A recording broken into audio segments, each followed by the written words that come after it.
Hello, everyone. This is Pelvic Pain Natters, the podcast dedicated to male pelvic pain conditions. My name is Karl Monahan. I am the founder of Pelvic Pain Matters, a former sufferer of pelvic pain myself. More on that in just a moment because it's very relevant to today's session. And I'm also the owner of the Pelvic Pain Clinic.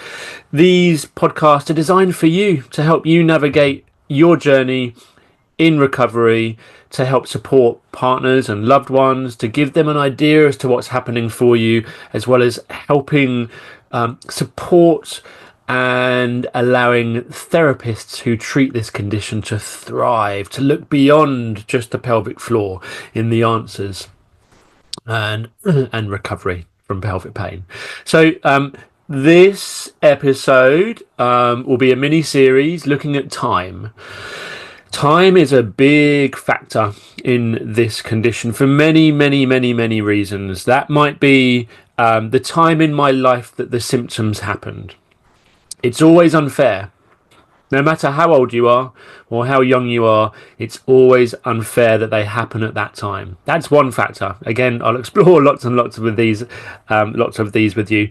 The cycle of time. How long will it take for me to overcome this? How long have I been suffering with it for? Can I go back? And this is the title of today's session. It's about going back. Can I go back in time to how it was beforehand? A huge, huge question. All I want to do is just be back to the way I was. I just want everything to go back to how it was before this condition began. Sound familiar? I know it was for me. It was massive for me, huge for me. And again, I'll explain why and the impacts that had over me, and that pressure to go back to how I was beforehand. I'm sure if you're going through this at the moment, first of all, I'm really super sorry that you are going through this.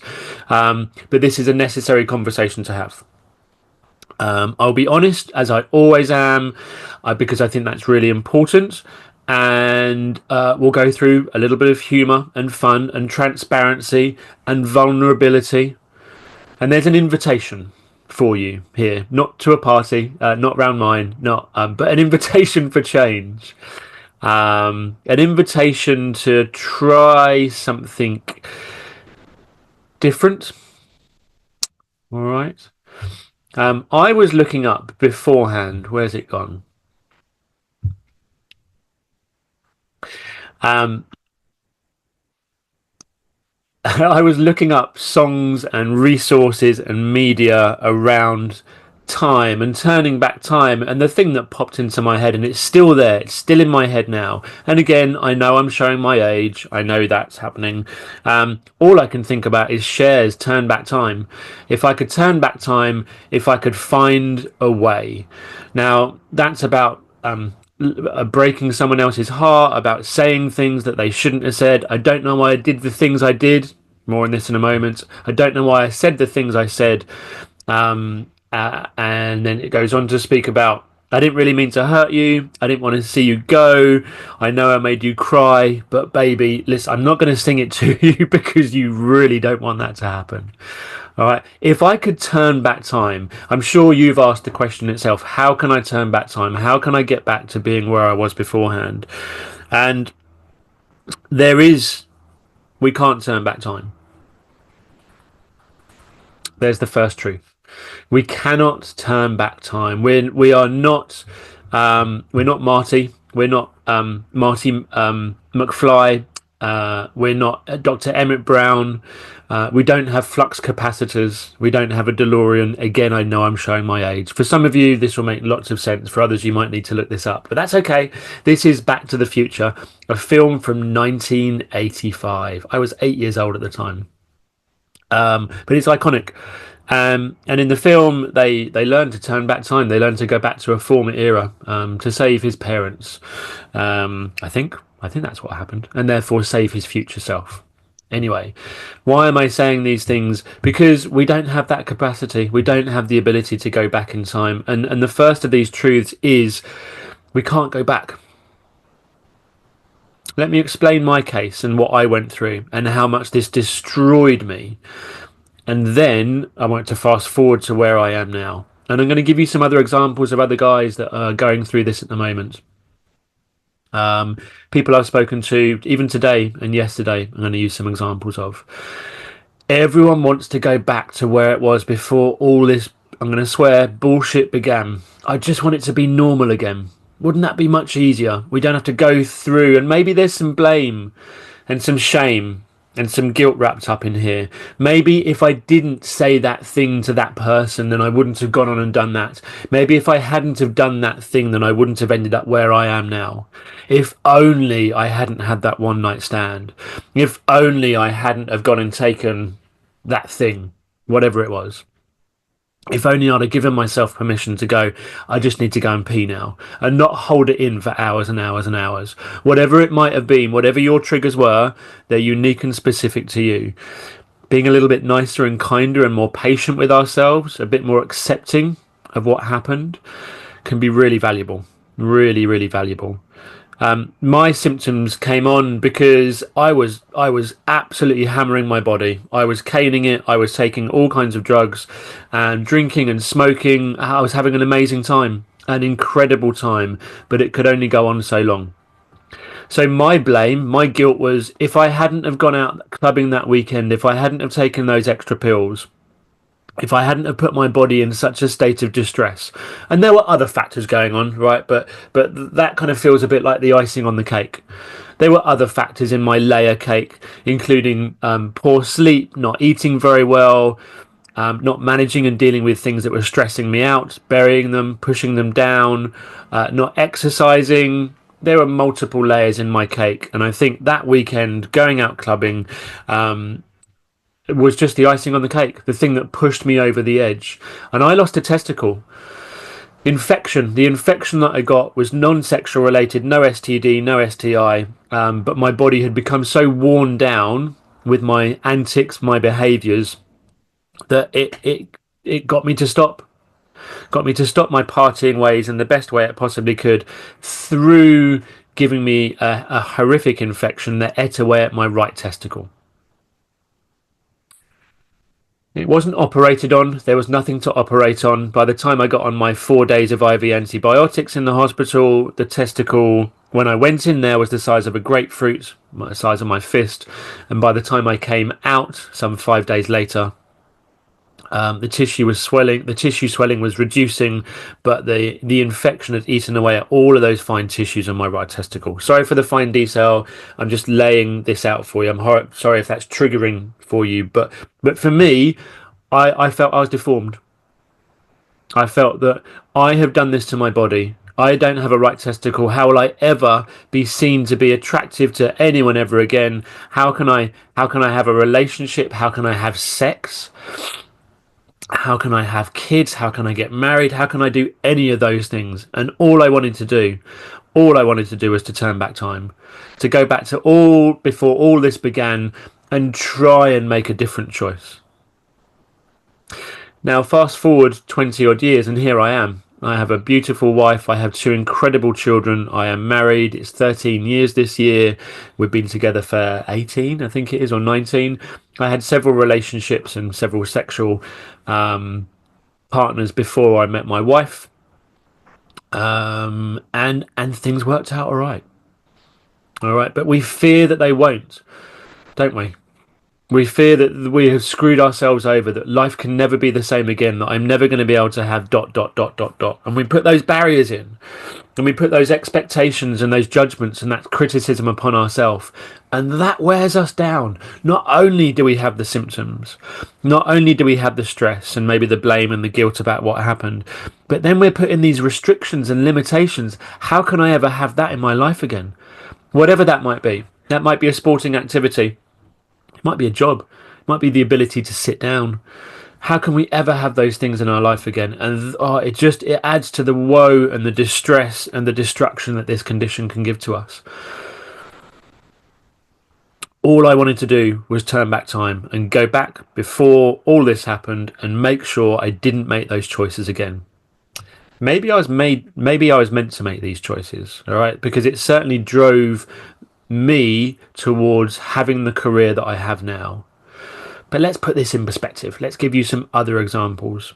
So yesterday I spoke with a guy, a young gentleman who's had to leave university because of the changes that he's now seeing in his pelvis. We only had a quick 30-minute catch-up call, discovery call together.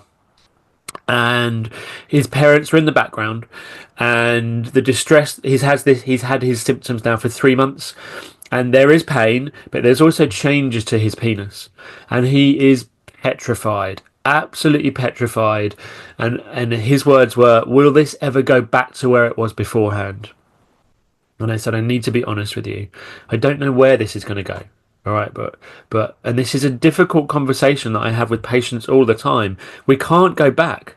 We can't undo what's been done, and that can be a real challenge. Often because where we think we are at the moment, we just think, well, that's it. What's the point? We are at. I can't carry on." And I'm sure many of you have faced that very difficult question of, "I don't think I can." That's hard. That's really, really hard. I hear you, I feel you, I see you, I know this myself. I spoke with another student today, and again, his fear, so he's getting some numbness around the glands of his penis, and it's not inflating as much as beforehand, and he's getting changes to the sensitivity. And again, his key question was, can I go back in time? Will this ever go back to where it was beforehand? And again, we've got to be honest.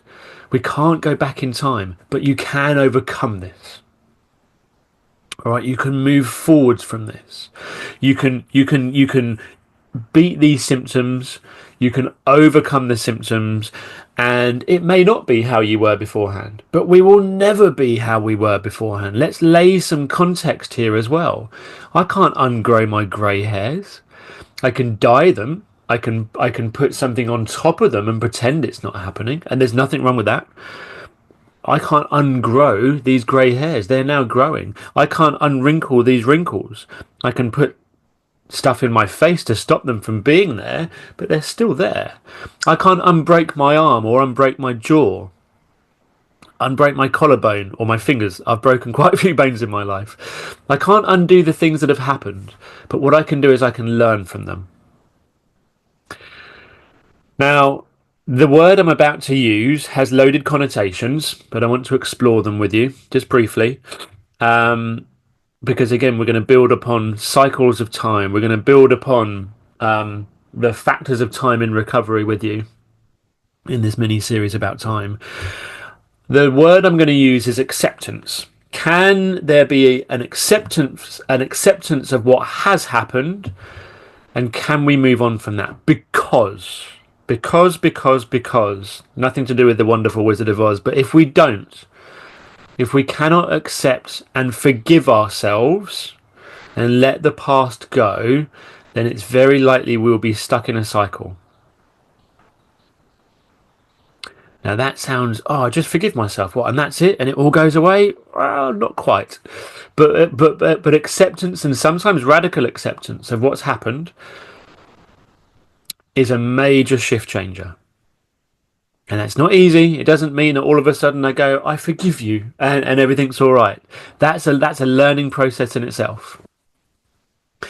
I thought I would never be found attractive. I thought my genitalia, and to be fair, the male genitalia is pretty hideous at the best of times, isn't it? Really, genuinely. One ball down, I now look lopsided. I can now make jokes about it, but it's not where I want to be. And it affected my fertility, and we had all kinds of issues conceiving. It was a mix and a mess. It was a real challenge for a long period of time. But I can't change that. What I can do is I can use it as a springboard for adaptation. Now, my wife says I'm pretty unique in that sense, and all I'm asking you to do is to consider these things. Can you, maybe it needs to be radical, but can you engage in acceptance? Maybe it does need to be radical acceptance.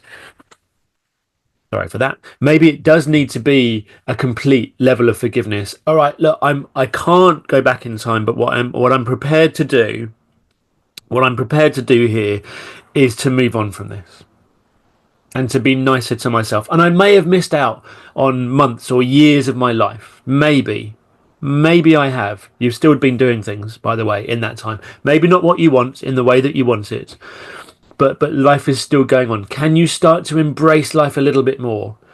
Even the tiniest, teeniest, winciest bit a little bit more. Acceptance of what's happened, not resignation. Resignation is different. Resignation is just resigning yourself to this is shit.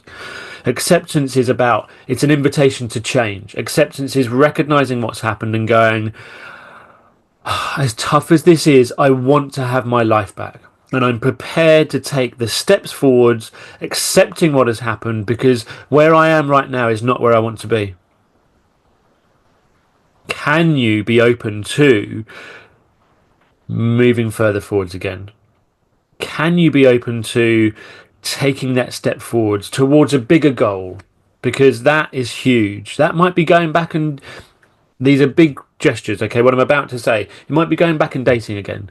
You might be going back and playing football again. It might be back about getting a job again. But taking the smallest step forwards. How do I do this? How do I take a minute step towards these? The first is, I can't change the past. But what I can do is I can learn and grow from here. There's an invitation for growth. There's an invitation for adaptation. You can do it. It's tough. It's not easy. It takes commitment and self-compassion and consistency, but you don't have to be the way that you are right now. And you don't have to be stuck in the past wanting things to be how they used to be. Look forwards. Not too far forwards, but look forwards, and maybe it's about taking that initial step. That's the level of acceptance. This is how we start to change where we've been and use it as a springboard, use it as an opportunity for growth. You do deserve to be in a better place than where you are right now. And if you wait until you're 100% better for that to happen, it won't happen, because that's part of the journey. Part of you getting to 100% is taking that step towards where you want to be. All right. We can't turn back time. Cher told us this. Sorry for the rubbish reference again. We don't have a car. We don't have a DeLorean. We can't go back in that sense either. God, so 1989 was when that song was from, and 1985 was when that film was from. I am clearly stuck in the past. Hope you've enjoyed today's podcast. Do reach out, do connect with us, do let us know what your thoughts, your feedback. We'd love to know how you're getting along. If you like the podcast, do rate, review and share. All the details to contact us are down beneath here in the bump. Join us again. I'm doing quite a few of these mini-series at the moment, as you can probably tell, but there will be more on the cycles of time. I look forward to enjoying you in another cycle of time, learning about this condition. My name's Karl Monahan. This is the Pelvic Pain Natters podcast, dedicated to male pelvic pain conditions.